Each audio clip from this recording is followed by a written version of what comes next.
इस वक्त peoples party के सीनियर रहनुमा जो कि साबिक वजीर इत्तलात भी रह चुके हैं और इस इशू को बड़े अच्छे तरीके से समझते भी हैं, कमर जमान कायरा साहब हमारे साथ मौजूद है। कायरा साहब बहुत शुक्रिया।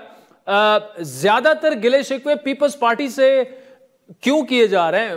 वैसे तो इस बिल की हिमायत जो है नून लीग और पीपल्स पार्टी दोनों ने की है। अदल मसला ये है कि पीपल्स पार्टी से लोग तवक्को करते हैं कि वो ह्यूमन राइट्स की हो, आज़ादी इजहार हो, आज़ादी इज्तिमा हो, इन तमाम इंसानी आज़ादियों के हक में हमेशा आवाज उठाती रही है।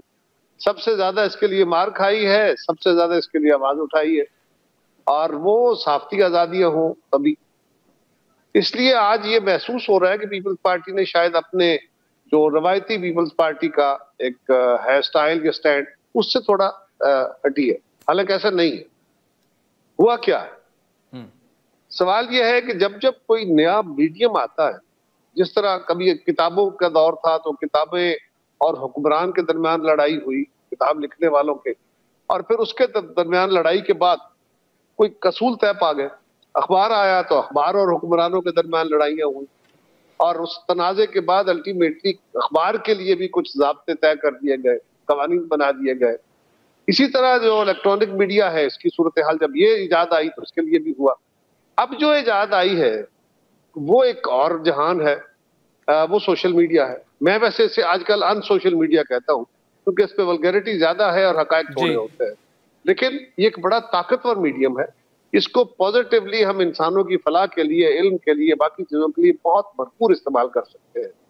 लेकिन आप एआई के साथ मिलके एक नया जहान चैलेंजेस का भी आ गया। तो जब से ये मीडियम आया है, पहले तो ये होता था ना, कोई टीवी देखता था, अखबार कोई पढ़ता था तो आगे बात चलती थी। अब ये हर बंदे के हाथ में है और विजुअल्स हैं और उसकी आवाज है, लिहाजा वो बहुत जबरदस्त और ताकतवर एक मीडियम बन जाता है, और इससे किसी की शक्ल बिगाड़ना और बनाना बड़ा आसान हो जाता है। झूठे को सच्चा और सच्चा को झूठा साबित करना बहुत आसान हो जाता है। लिहाजा इसके लिए भी कुछ ज़ाब्ते बनने चाहिए। अब ज़ाब्ते बनाने के लिए ये काम, जो आजकल बड़ी बहस है कि शायद हमने ये पीटीआई को कंट्रोल करने के लिए बनाया है, तो ये तो पीटीआई के दौर में ही शुरू हुआ था। उन्होंने भी खुद जो सोशल मीडिया के लिए कवानीन बनाने का ये फैसला किया था, लेकिन उस दौर में ना हुआ, तो फिर हमारे दौर में आया, उस दौर में ना हुआ, अब आया है। अब सवाल यह है कि इसमें क्या गलती है? अगर तो साफियों के साथ मुशावरत का इशू बिल्कुल होनी चाहिए मुशावरत। अब भी अगर हो जाएगी तो अच्छा, चले, देर आए दुरुस्त आए। ये जो एक बहस हो रही है ना कि इससे सहाफी की आजादी खत्म हो जाएगी और इदारे के ऊपर कदगन आ जाएगी, तो मुझे आपसे ये कहना है, मेरा इसमें मौकफ इससे मुख्तलिफ है। देखिए, इंडिविजुअली सहाफियों ने भी और बाकी लोगों ने भी, अब तो हर बंदे के पास, जिसके पास फोन है, उसने अपना यूट्यूब चैनल बनाया हुआ है और जो तमाशे कर रहा है तो करे। लेकिन एक ऐसा तमाशा जिससे कोई बंदा उठ के सहाफत के नाम पे मेरी शक्ल बिगाड़ देता है, मेरे बारे में कोई इंतहाई फजूल, इंतहाई घटिया किस्म की मैं कायरा साहब बिल्कुल आपसे, मैं इन तमाम चीजों से बिल्कुल आपसे एग्री करता हूं कि ये जो इजादी राय के नाम पर, अब देखें, ये गाली सिर्फ 6000 रोजाना आपको नहीं पड़ी, ये हम जैसे सहाफियों को भी पड़ी है। किरदार कशी आपकी भी हुई, हमारी भी हुई, और कुछ ऐसे साथी हमारे जिन्होंने YouTube पे जाके जो फेक न्यूज और जो सारी चीजें थी, बिल्कुल इसके ज़ाब्ते होने चाहिए। लेकिन अर्ज ये है कि वो ज़ाब्ते जो हैं, कम से कम जेन्युइन जो सहाफती तंजीमें हैं, अगर उनके साथ मुशावरत के साथ आगे बढ़ा जाए। क्योंकि देखिए, कल राना साहब ने, कारा साहब, बड़ी अच्छी जबरदस्त गुफ्तगू की। उन्होंने कहा, आदिल, जब पीटीआई दौर इक़्तिदार में होती है तो पीका जैसे कवानीन को जो है वो सफ़ेद समझती है और हम स्याह समझते हैं। आज हम उसे सफ़ेद समझते हैं, पीटीआई उसे स्याह समझ रही है।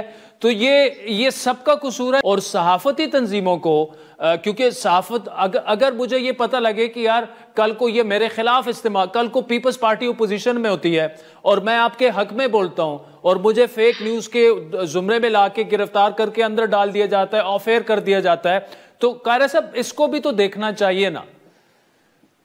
देखिए, एक होता है ओपिनियन, यू आर इंडिपेंडेंट जी, आप अपना कोई ओपिनियन रखते हैं, दीजिए। आप एक खबर दे रहे हैं, आप मेरे बारे में कहते हैं कि कमर जमान फलान जगह ये जलील हरकत करते हुए पकड़ा गया, इसके खिलाफ ये काम हुआ और खबर आ गई, अब उस खबर की अगर सदाकत नहीं है तो उसके अंदर या गवर्नमेंट के बारे में कोई खबर आ जाती है, किसी इदारे के बारे में आ जाती है, और हम एक ऐसा मुआशरा है जिसमें इंतहा पसंदी है, हमारी फिरका वाराना जो हालत है बड़ी खराब है, हमारे यहाँ लिसानी फसादात और बड़े रौले हैं, हमारे यहाँ कौम परस्ती के नाम पे जो तमाशे हो रहे हैं, ये सारी चीजें ज़हनों में रखनी चाहिए। लेकिन सवाल यह है कि आपने एक प्रोग्राम कर दिया, मैं मिसाल दे रहा हूँ, उस प्रोग्राम ने आप पे मेरी शक्ल बिगाड़ के रखी। अब मेरे पास क्या रास्ता है, रेमेडी क्या है? मैं आपको नोटिस दूंगा, नोटिस देने के बाद मैं लाला मूसा से आऊं, पहले आके आपको नोटिस दूं, फिर 7 दिन के बाद आप जवाब नहीं देते तो फिर क्या होगा?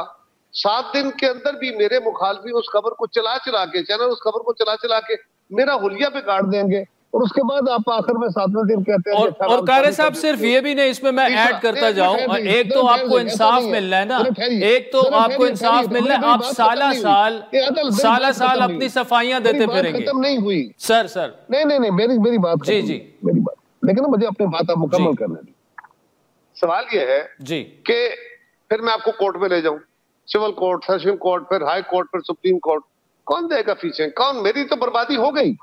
अब इस प्रोग्राम में इस पर होना क्या चाहिए? सवाल यह है कि आपसे हम पूछते हैं, और अब क्योंकि आपके चैनल ने भी ये कर दिया है कि उन्होंने अपने सोशल मीडिया प्लेटफॉर्म बना लिए हैं, जो बात वो चैनल पे नहीं कर सकते क्योंकि यहाँ पे पैमरा के कवानीन है, वो वहां बैठ के आसानी से कर रहे हैं। अब आप कह रहे हैं कि उसके ऊपर कदगन नहीं होनी चाहिए, साफियों पे भी नहीं होनी चाहिए, तो ठीक है, नहीं होगी, इसका रास्ता निकाल लेते हैं। लेकिन एक चीज है, अगर आप मेरे बारे में कोई फेक न्यूज दे देते हैं, हुकूमत के किसी के बारे में, और या आप खबर देते हैं, मैं उसको चैलेंज करता हूं ये गलत, फिर आपको अपना सोर्स बताना होगा। आप कहते हैं मैं सोर्स नहीं बताऊंगा, ये सहाफत के असूल के खिलाफ है। बिल्कुल दुरुस्त बात है, बिल्कुल नहीं बताना चाहिए। लेकिन अगर आप सोर्स नहीं बताते तो फिर आप उस खबर की जजा सजा के जिम्मेदार तो ठहरेंगे ना, कोई तो होगा।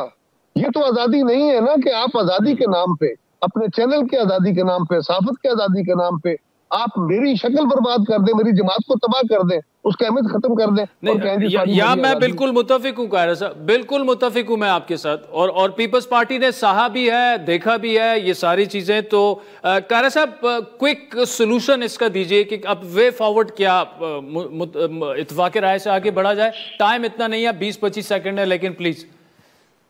देखिए, पहली बात तो इसमें यह है कि जो ओपिनियन है वो इसका हिस्सा नहीं होगा, खबर इसका हिस्सा होगी। इस खबर के ऊपर लागू होना है, ओपिनियन के ऊपर नहीं। और दूसरी बात यह है कि साफियों से इसमें मुशावरत होनी चाहिए, लेकिन साफी बरादरी को भी ये ख्याल करना चाहिए कि बहुत दफा साफियों के साथ कवानीन साजी पे या मुख्तलिफ चीजों में मुशावरत हुई और वो मुशावरत कंक्लूड नहीं हो पाई। ये मेरे जाती तजर्बे की भी बात है, बहुत दफा कंक्लूड भी हुई, बहुत दफा नहीं हुई। तो एक रैशनल देखते हुए, जो आपकी आजादी का भी बड़ा ख्याल है, लेकिन आपकी आजादी जो है वो मेरी कीमत पे नहीं हो सकती, किसी जमात की कीमत पे नहीं हो सकती, और अगर फिरका वाराना बने तो फिरका वारियत की बुनियाद पे नहीं हो सकती। ये हमें देखने की नहीं हो सकती। चले, कमर जमान कायरा साहब, thank you so much for joining us.